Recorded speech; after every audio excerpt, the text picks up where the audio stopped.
This is no justice. This is an abomination. But let's not forget, the indictment in the US has not been dropped.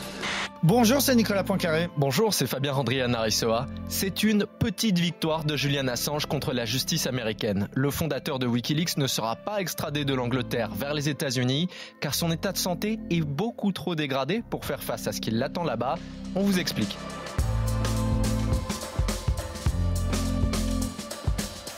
Que reste-t-il encore du fondateur de Wikileaks, du lanceur d'alerte charismatique qui publiait des milliers de documents volés à l'armée américaine, un homme brisé psychologiquement et plus en état de comparaître devant la justice? 3 bonnes raisons d'écouter ce podcast avec Nicolas. Alors, on va voir que d'abord, cette victoire de Julian Assange est une énorme surprise, une vraie claque pour les autorités américaines. On va voir aussi que le fondateur de Wikileaks risquait très très gros s'il avait été extradé, sans doute 175 ans de prison et pas dans une prison dorée. Il vient donc d'échapper sans doute à quelque chose d'assez terrible pour lui. Et puis on va se demander, en fait, c'est quoi Wikileaks? C'est qui Julian Assange? On va essayer d'expliquer tout ça clairement. Expliquez-nous le monde. Un podcast RMC. Nicolas Poincaré. Fabien Randrianarisoa. Julian Assange, Wikileaks sont des noms qui vous sont forcément familiers, mais on a oublié le nombre de scandales qui ont éclaté grâce à eux, grâce à lui. Est-ce que tu peux nous rappeler un peu ce qui s'est passé avec Wikileaks ? Alors, Julian Assange, au départ, c'est pas un journaliste, c'est pas un lanceur d'alerte. Au départ, c'est un informaticien et un militant d'Internet, en militant de la transparence absolue, un petit peu complotiste. En fait, il fait partie de ces gens qui pensent que les États disposent d'énormes moyens d'information, contrôlent les médias et donc manipulent les foules, et que pour résister à ça, il faut créer des lieux de résistance sur Internet, des lieux où on doit pouvoir publier toutes les informations qui dirigent les puissants qui nous gouvernent. C'est une sorte d'anarchiste d'Internet qui vit avec cette philosophie et qui donc va créer pour ça Wikileaks, un site où tout le monde peut venir publier tout, sans filtre. C'est-à-dire qu'il n'y a personne pour dire ça c'est bien, ça c'est pas bien. Voilà, sa philosophie, c'est tout doit être mis en ligne et les citoyens sont assez grands après pour faire le tri. Et donc il crée Wikileaks en disant à tout le monde, si vous avez quelque chose à publier, vous pouvez le publier. Avec son expertise informatique et de l'autre côté son militantisme, son idéologie un peu anarchiste, il arrive à attirer très très vite des gens qui vont déposer des documents très importants, classifiés. Alors tu dis des gens, oui des gens, mais en vrai, une personne en particulier. Il y a un soldat qui s'appelle Bradley Manning, qui est un analyste de l'information et qui est en poste en Irak et qui voit passer derrière son écran, il travaille dans un bureau, mais il voit passer un certain nombre de documents, un certain nombre de vidéos de l'armée américaine et il est choqué par le comportement de sa propre armée qui occupe l'Irak à ce moment-là. Et donc ce soldat, Bradley Manning, va prendre contact avec Assange et lui dire moi j'ai de l'info, et il va balancer, c'est le mot, balancer sur Wikileaks des milliers et des milliers de vidéos, d'informations, de documents compromettants pour l'armée américaine. Ça commence d'abord par une vidéo très frappante. C'est une vidéo prise par un hélicoptère américain qui repère un groupe de personnes dans les rues de Bagdad. Ils croient que ce sont des militaires, ils ouvrent le feu, ils tirent, ils tuent un certain nombre de civils. 2 d'entre eux sont des journalistes qui travaillent pour l'agence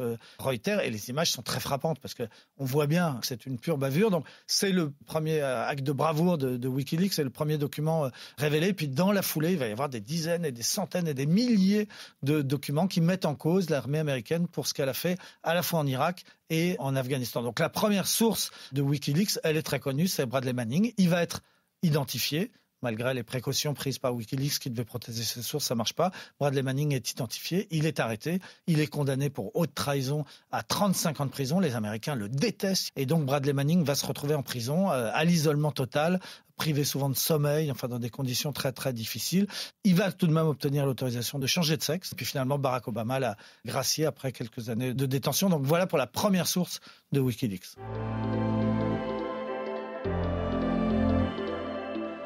Grâce aux documents exfiltrés par Bradley Manning, devenu Chelsea Manning, Wikileaks a gagné un peu son image de marque, mais il n'est pas seulement parti en croisade contre les États-Unis. Il y a eu beaucoup d'autres affaires après concernant plusieurs pays et des télégrammes diplomatiques. Oui, alors ça, c'est le deuxième volet des révélations. Ce sont des centaines de milliers de télégrammes diplomatiques dont Wikileaks obtient la copie. Les télégrammes diplomatiques, en fait, ce sont les correspondances entre les ambassadeurs américains un peu partout dans le monde et le département d'État, donc leur ministère. Et là, on lit ce que pensent les ambassadeurs américains du pays dans lequel on se trouve. Par exemple, l'ambassadeur américain à Paris, il pense le plus grand mal de Nicolas Sarkozy. Il le décrit un peu comme un dingue quand il écrit à Washington. Et tout ça devient public. On apprend aussi que les Américains espionnent leurs alliés. On s'en doutait, mais enfin là, on a des preuves que les Américains ont espionné notamment la France. Et ça fait du bruit. Donc voilà, ce sont énormément d'informations. Et il y en a tellement, puisqu'encore une fois, ce sont des centaines de milliers, que à ce moment-là, Julian Assange a une idée assez originale. Il dit, je peux pas tout faire moi-même, tout mettre en ligne, c'est trop vaste, personne n'aura le temps d'aller regarder dedans. Pour m'aider à trier, je vais m'associer aux plus grands médias des grands pays européens. Et il s'associe, il crée cette idée de consortium, on appelle ça comme ça, des plus grands médias qui eux-mêmes mettent leurs meilleurs journalistes d'investigation sur le coup et qui travaillent tous ensemble. Et ça fait une énorme force de frappe qui analyse ces documents pour essayer d'en tirer le meilleur. Ça, c'est au début, c'est quand tout se passe bien. Le problème, c'est qu'il va encore recevoir Julian Assange des documents, et puis il va continuer à les mettre en vrac, en ligne, sans qu'il y ait plus ce contrôle, ce travail d'investigation fait par des journalistes des plus grands médias. Et donc, il va finir par se brouiller avec tout le monde, parce que notamment, il met en ligne tellement de choses que parfois, ça met la vie en danger de certains agents secrets américains en poste à l'étranger, en mettant leur nom, leurs coordonnées. Ça pose des problèmes énormes, etc. Et donc là, la plupart de ces grands médias vont prendre progressivement leur distance avec Julian Assange et en disant l'idéologie de la transparence absolue a des limites, les limites ont été franchies et voilà, les journaux vont finir par lui reprocher d'être allé trop loin. Les journaux, et puis je te dis pas les autorités américaines, les journaux prennent leur distance, mais les autorités américaines sont folles de rage et vont tout faire à partir de là, tout faire pour essayer de mettre la main sur lui.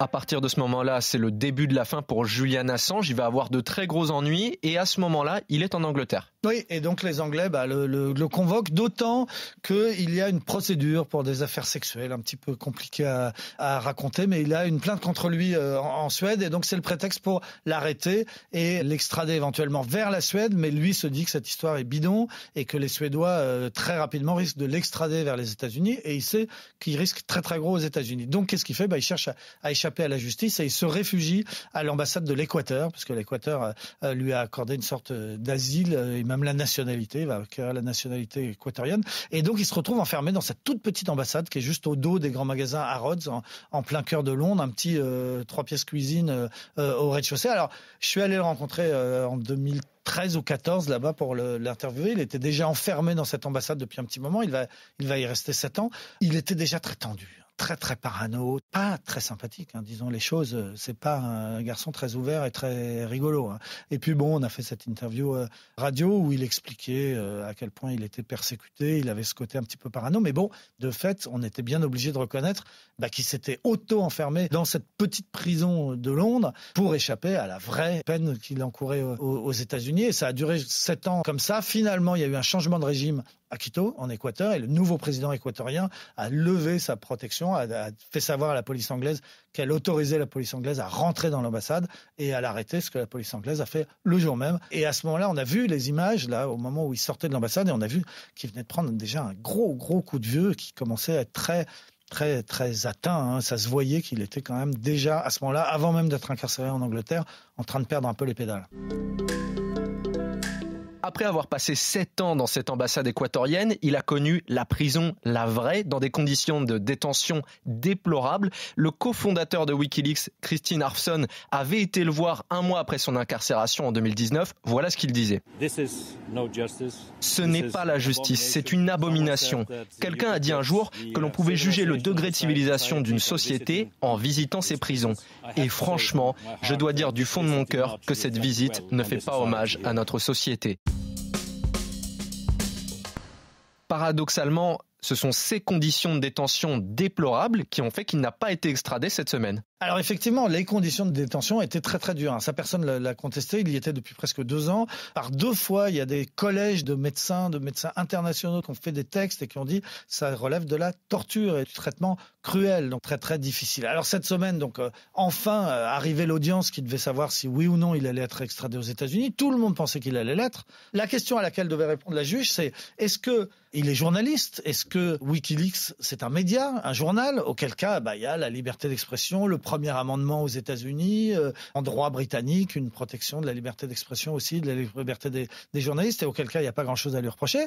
Ou alors, est-ce que c'est un pirate informatique qui a divulgué des documents volés par le soldat Manning et d'autres, et auquel cas, c'est un délit, c'est de la trahison, c'est ça que devait trancher la justice britannique. Et qu'a dit la juge?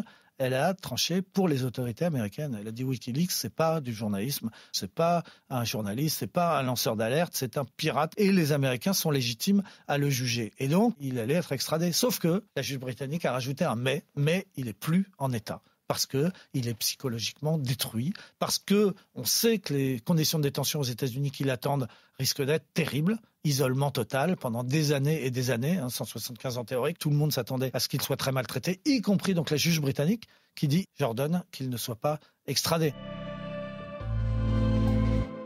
Cette décision de la justice britannique, ça a été un énorme soulagement pour tous les comités de soutien qui étaient présents à la sortie du tribunal, et notamment la compagne de Julian Assange, Stella Morris, avec qui il a 2 enfants. Nous sommes heureux que le tribunal ait reconnu la gravité et l'inhumanité de ce qu'il a enduré, mais n'oublions pas que l'inculpation aux États-Unis n'a pas été abandonnée, parce que la justice américaine a fait appel, et donc c'est une affaire à suivre.